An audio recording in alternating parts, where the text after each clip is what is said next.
Telugu news channel కి స్వాగతం. ఏపీలో శాసనసభ సమావేశాలు ప్రారంభం అయ్యాయి. CM Chandrababu, deputy CM Pawan Kalyan ఎమ్మెల్యేలుగా ప్రొటెం స్పీకర్లు గోరంట్ల బుచ్చయ్య చౌదరి సమక్షంలో ప్రమాణం చేశారు. అనంతరం మంత్రులు, ఎమ్మెల్యేలు ప్రమాణం చేయనున్నారు. సీఎం చంద్రబాబు 2.5 ఏళ్ల తర్వాత అసెంబ్లీలోకి అడుగు పెట్టారు. శ్రీ నారా చంద్రబాబు నాయుడు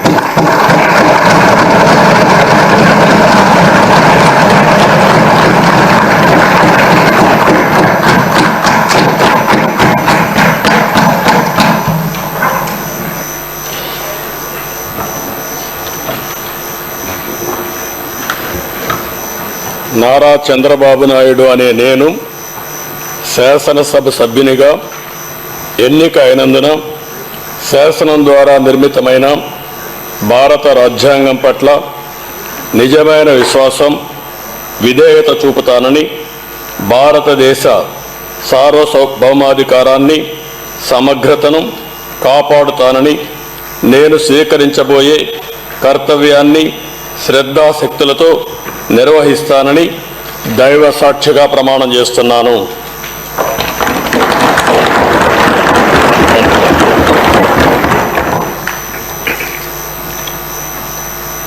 ఆంధ్రప్రదేశ్ శాసనసభ సభ్యుడైన నారా చంద్రబాబు నాయుడు అనే నేను సభ నియమాలకు కట్టుబడి ఉంటానని, వాటిని అనుసరిస్తానని, సభా మర్యాదలను పాటిస్తానని, సాంప్రదాయాలను గౌరవిస్తానని దైవ సాక్షిగా ప్రమాణం చేస్తున్నాను.